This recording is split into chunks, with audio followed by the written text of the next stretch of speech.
So thanks once again for dropping by the channel. If you like the content, if you're new to the channel, please hit subscribe, share the video if you enjoyed it, felt it was useful.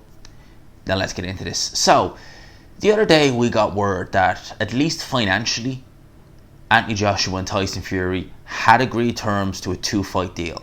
Okay, now with regards to some of the other things that needed to be talked about, such as the network, location, etc., etc., none of that was really discussed. They're still kind of talking about that from what I can gather.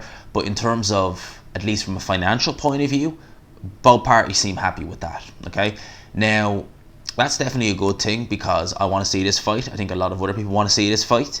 But one thing that needs to be taken into consideration, and I'm going to touch on this now, is the sanctioning bodies.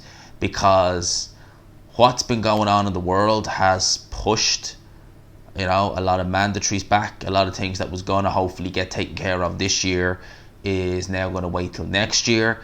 I think off the top of my head, Dylan White, especially if that's a 2-fight deal between AJ and Fury, boy, he is going to be pissed because you're talking 2022. You're talking 2022 by the time he gets his mandatory title shot. And if that does happen, and he does get a title shot in 2022, he would have been, number 1 ranked for 5 years, give or take. That's crazy. But the WBO president, Paco Valcárcel, I should just give up with these names. Most of these names I just struggle with so bad. But basically, he reacted to news of the fight between Anthony Joshua and Tyson Fury, and this is what he had to say. He says, "I would love to see Joshua fighting Fury for the undisputed, but," and there's a but, "the WBO mandatory Oleksandr Usyk should be next." Okay, now I'm reading here, this is off Twitter. It says, that this isn't quoted from the WBO president, but it says, if the WBO refuse to budge on their mandatory, so essentially what they're saying is, if they refuse to trump the mandatory in favor of the unification, then that could see AJ stripped, and it could mean that this undisputed fight is now actually a unification fight, meaning Oleksandr Usyk would then fight either Joseph Parker or Dylan White. I'm not sure which is higher ranked. I think it's Joseph Parker, because White has the interim WBC title, so I think that kind of takes him out of the rankings, I think.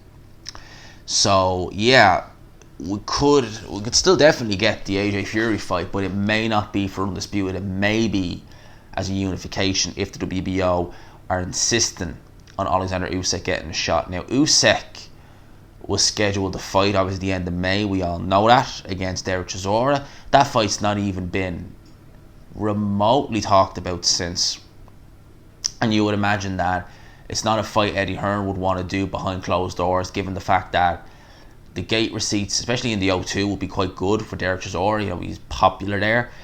Both guys are going to want a lot of money. Both guys are not, on their own, they're definitely not pay-per-view, on their own. With the right dance partner, i.e. each other, yeah, pay-per-view, definitely. But the amount that both guys are going to be paid, you can't do that fight behind closed doors. No way in hell. It would just, no, can't do that behind closed doors. So Usyk, we don't know when he's going to be out again, God knows. But if WBO really are, standing firm on giving Usyk his mandatory shot, yeah, I wouldn't rule out them stripping Anthony Joshua. I hope they don't. I want to see undisputed. I don't want to get obviously I want to see Joshua Fury. It's a good fight, but you want to see that with undisputed. You don't want to see Joshua Fury and then be like, okay, now who's going? And especially if it's a 2-fight deal, be like, right now, who's going to fight Usyk? Who's going to fight Park? Whoever has the WBO title at the time. You don't want that. You want to know definitively, right? This is the man. This is undisputed. So yeah, with regards that, at the end of the day, Usyk has seemingly had a decent relationship with the WBO, because that was the first of his world titles at cruiserweight that he won, and he was ranked, I think he was mandatory at cruiserweight. And bear in mind, he only had 9 fights, so he was ranked mandatory fairly quickly at cruiserweight. He's obviously got this, mandatory status now, a heavyweight with the WBO.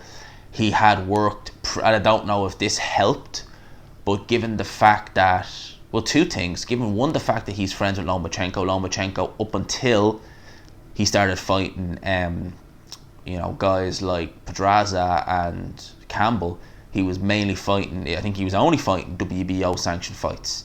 Obviously, Usyk fought on top rank cards before. Bob Arum has a very good relationship with WBO, so obviously, you would imagine that. And, God knows, you may see Usyk on Bob Arum one of these days. So God knows, Usyk probably has a good relationship with WBO. So yeah, I wouldn't say they'd budge. It depends on how many, on what kind of money. At the end of the day, I think I said it in my video the other day. Money talks. At the end of the day, if the WBO know that AJ versus Fury is going to generate X amount of money, and it's substantially more than they'd get for sanctioning Usyk to fight for the vacant title, then I'd well believe that they just say, do you know what, the hell with it. Let's keep the belt on AJ if we're going to get this kind of money. So, who knows? Who knows? Let me know your thoughts down below. Would you mind if it wasn't undisputed? Would you care? Do you just want to see AJ Fury, or do you feel the fight needs to have undisputed? Do you think it's if without undisputed, it's just going to miss that little something? I want to see the fight. Definitely. But I also want to see undisputed. So let me know your thoughts down below. Hope you enjoyed this video. If you did, please leave a like, subscribe, of course, if you are new, and of course, I will talk to you.